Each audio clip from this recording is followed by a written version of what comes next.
Big spoilers for Star Wars Rebels, Star Wars The Clone Wars, Star Wars Jedi Fallen Order, Star Wars Obi-Wan the TV show, basically big spoilers for anything Star Wars.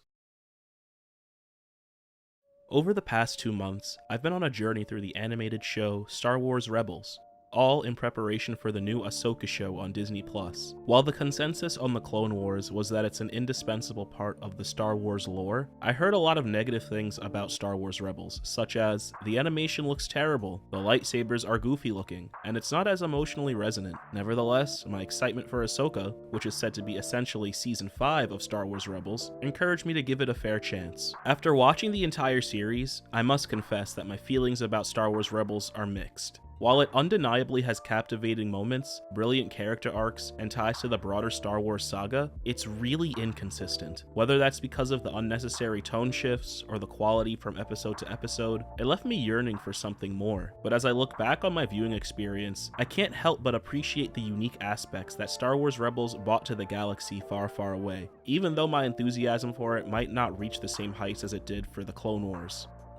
Or does it? The initial episodes, Spark of Rebellion Parts 1 and 2, set a strong foundation for the series. They introduced us to the crew of the Ghost, a group of rebels fighting against the Empire, led by Kanan Jarrus, a former Jedi, his new Padawan Ezra, and joined by a diverse cast of recurring characters including the pilot Hera, Mandalorian Sabine Wren, the Lasat Zeb Aurelius, and the astromech droid Chopper. The show quickly established a sense of camaraderie that made it fun to watch. Spark of Rebellion immediately caught my attention with how it was reminiscent of the Star Wars films, and its ability to create a believable and lived-in world. The attention to detail in each character design, starships, and various locations seamlessly integrated into the established Star Wars aesthetic. Additionally, the action sequences were well choreographed throughout the season, providing that signature Star Wars excitement, especially during the intense lightsaber duels and battles. The main antagonist, the Inquisitor, has a spinning double-bladed lightsaber, and it's fucking cool. I like the bzzz, bzzz, bzzz, bzzz, bzzz, bzzz. It's awesome, but the Inquisitor sets himself apart because unlike typical Sith Lords who seek power and dominance, the Inquisitor is a relentless hunter of Jedi and Rebels, with a specific mission to eliminate any remnants of the Jedi Order. The Inquisitor's relentless pursuit of Ezra and Kanan added an overall tension to the show that was much needed. His unyielding pursuit not only heightened the stakes for our heroes, but also emphasized his commitment to the role of a fearsome Jedi hunter. I appreciated this unrelenting aspect of his character, as it provided a constant source of suspense when he arrived. While the plot-driven episodes that furthered the main narrative were captivating, there were several filler episodes that disrupted the flow of the story. These fillers often focused on slapstick humor and silly childish antics, catering to a younger audience, while undermining the show's potential to be enjoyed by fans of all ages. One such filler episode was Fight or Flight, where Zeb and Ezra embark on a scavenger hunt for food supplies while engaging in comedic bickering. In moments of genuine danger, such as the Empire firing upon our heroes, we as an audience were presented with a goofy tone that made the situation not feel as serious as it should have felt. Zeb! Hey Zeb! Let me in! So now I'll be saving your life, right? What? Yeah, sure! Yes! Whatever! If I let you in, we're even! Fine! You have to say it! Alright! We're even! Now let me in!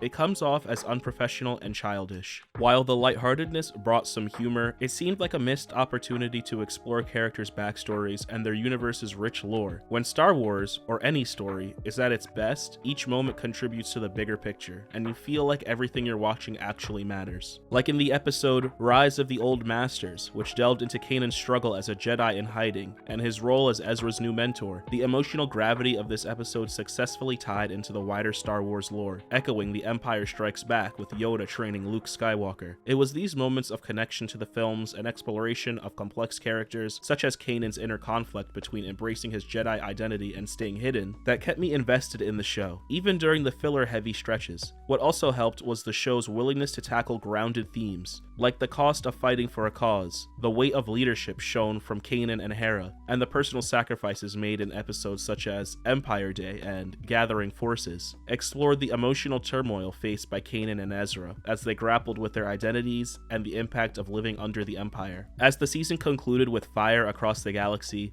the stakes were raised to new heights, with the crew of the Ghost taking on a daring mission to rescue Kanan from the clutches of the Empire. The intense action and emotional confrontations left me quite literally on the edge of my seat, eagerly anticipating what lay ahead for the next season. The appearance of Ahsoka Tano in the final moments of the episode came as a complete surprise, and it was a thrilling moment for me because I followed her journey in the Clone Wars. Equally gripping was the spine-chilling entrance of Darth Vader, whose presence is self-explanatory. Additionally, the unexpected death of the Inquisitor during his dramatic lightsaber duel with Kanan added gravitas to the season's finale, raising the stakes and giving me the feeling that anything could happen. This explosive finale set the stage for what promised to be an even more gripping and emotionally charged journey in the subsequent seasons. The first season offered a promising start to the animated series, capturing the hearts and essence of the Star Wars universe. It frequently stumbled with its reliance on childish filler episodes, which disrupted the narrative flow and missed opportunities for deeper exploration of the characters and lore. Nevertheless, when Star Wars Rebels is focused, it's really compelling. Despite its minor missteps, the show succeeded in creating a new and engaging chapter in this beloved saga.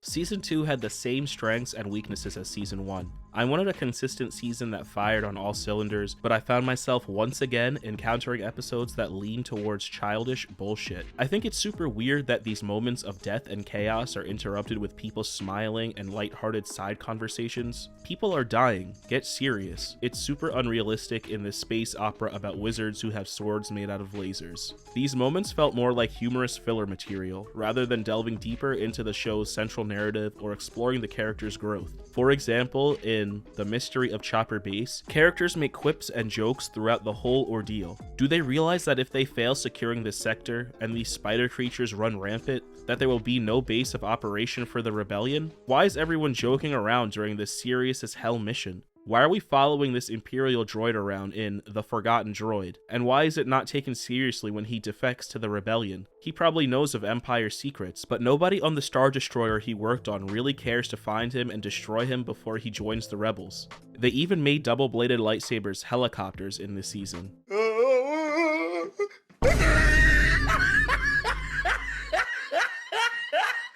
Again, like Season 1, when the show wasn't making me want to end it all, it also featured episodes that struck a perfect balance, combining engaging action with significant character growth. The Honorable Ones stood out as a standout episode, exploring the unlikely alliance between Zeb and Imperial Agent Callus. It was genuinely great to see these two people, who were once enemies, come together to survive the elements on an ice moon. Watching Zeb have to physically carry around this man who despised him led to some pretty heartfelt moments. The two-part opener, Siege of Lothal, is a banger, and delivered on the emotional front, as Ahsoka confronted her former master, Darth Vader, in a heart-wrenching encounter. However, as the season progressed, my feelings toward Darth Vader in this show started to sour. While it was undeniably exhilarating to witness his iconic presence, the display of his power felt somewhat underwhelming compared to how he's normally portrayed. It felt like they watered him down to make the stakes more manageable for the Ghost's crew, which took away from the sense of impending doom that typically accompanies Vader's appearances. In Rogue One, even though it was unearned, shameless fan service, he was scary and intimidating. In Jedi Fallen Order,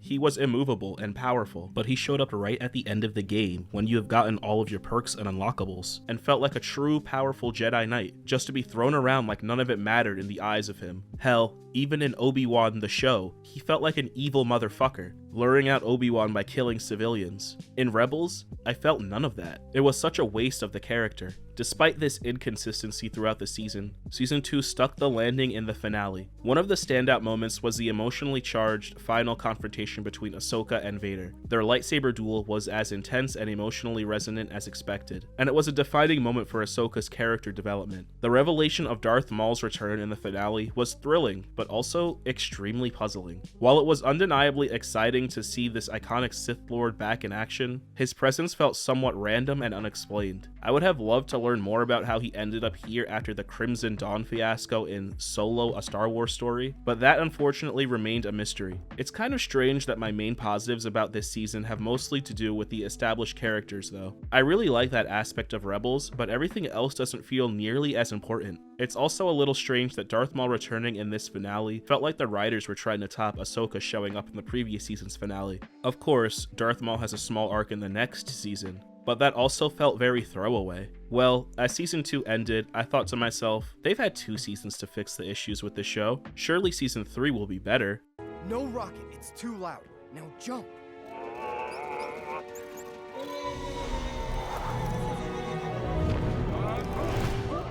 Oh, god damn it. Season 3 of Star Wars Rebels marked a significant turning point in the series, offering a mix of both familiar and new elements that once again left me with mixed emotions. Nevertheless, the season managed to make progress with a time jump, injecting a fresh dynamic into the narrative, and the filler episodes feeling more rewarding than ever before. The decision to incorporate a time jump at the beginning of Season 3 was a bold move that I feel paid off. Jumping ahead 2 years allowed the show to explore the growth and evolution of the characters, making their experiences more consequential. The once reckless Ezra had matured into a confident and skilled rebel, while the entire Ghost crew seemed more united and experienced in their fight against the Empire. This time jump also introduced the Bendu, a Force-sensitive creature residing on the planet Atollon, whose bewildering presence added a new layer of mystique to the series. While I initially found his presence a bit strange, I came to appreciate the significance of his character in the overall story. The Bendu represented the broader spectrum of the Force, beyond the traditional binary of light and dark. One standout moment being when Kanan and Ezra sought guidance from him in the episode Steps into the Shadow. The Bendu questioned their attachment to the labels of Jedi and Sith, encouraging them to embrace their own path and power within the Force. This encounter served as a pivotal moment of growth for both Kanan and Ezra, as they began to question their roles and understand that the Force was not limited to the strict division they had been taught. Additionally, he warned Kanan and Ezra about the consequences of engaging in a war and urged them to consider the larger consequences of their actions. As the season progressed, however, it became evident that the show still struggled with an inconsistent tone. While some episodes showcased the characters' growth and the gravity of their missions, others veered into humor that felt out of place in the midst of this literal war. For example, Double Agent Droid centered around Chopper's misadventures with a faulty droid, diverting from the more engaging and serious narrative.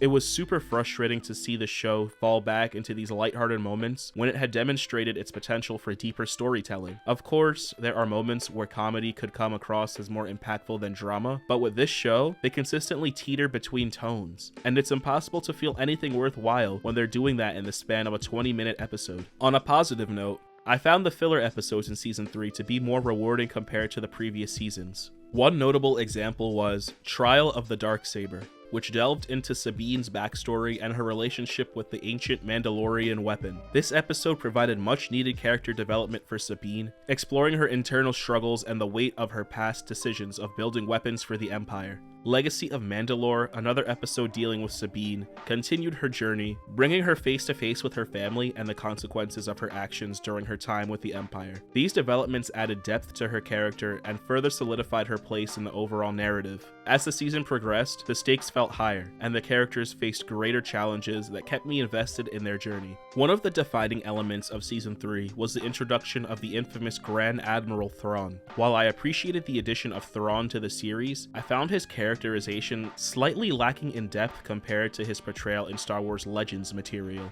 In the show, Thrawn appeared to be intelligent simply because the narrative dictated it, lacking the extensive development that showcased his cunning and strategic prowess in the extended universe. Sir, the prisoner's effects have arrived, as you requested. A stylized expression of a Lothcat, a ubiquitous native of Lothal. This is the work of the rebel Sabine Wren. I believe this helmet belongs to her compatriot, the young Jedi, and I escaped prisoner, Ezra Bridger. Callus is the rebel spy, Fulcrum.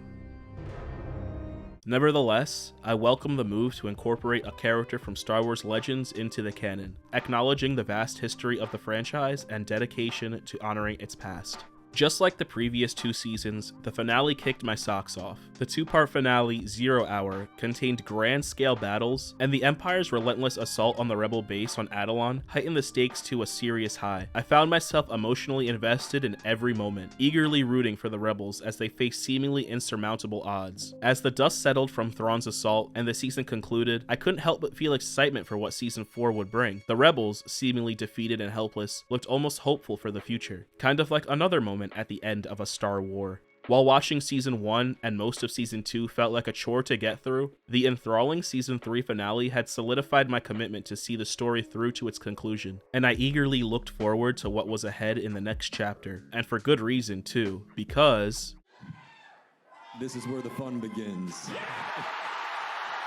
I'm not exaggerating when I say this. Season 4 of Rebels took me on an unforgettable journey that left me captivated and emotionally invested in every moment. It honestly was like I was watching the original Star Wars again for the first time. Credit to creator Dave Filoni for being able to give that back to me, because wow, brother. From the very beginning, the season held nothing back, immediately thrusting me into the heart-stopping action of the rebellion's fight against the Empire. Kanan's sacrifice in Jedi Knight was a defining moment that literally left me breathless. His selfless act of saving his friends, even at the cost of his own life, is what a Jedi is to me. I found myself holding back tears as Kanan embraced the Force and guided his friends to safety. Freddie Prinze Jr.'s heartfelt performance brought an emotional depth to Kanan's farewell that left a profound impact on me in that moment. I realized just how much these characters had become a part of my psyche, and saying goodbye to Kanan genuinely hurt. After the emotional rollercoaster of Kanan's sacrifice, the show momentarily lightened the mood with some comedic moments featuring Sabine and Zeb. While this transition may have felt a bit jarring at first, I appreciated the balance it brought to the narrative. Unlike with previous seasons where the tone stayed inconsistent throughout many consecutive episodes, I felt this moment worked because life is filled with both moments of joy and heartache, and the show portrayed these contrasting emotions quite well in this specific moment alone. Despite the brief interlude,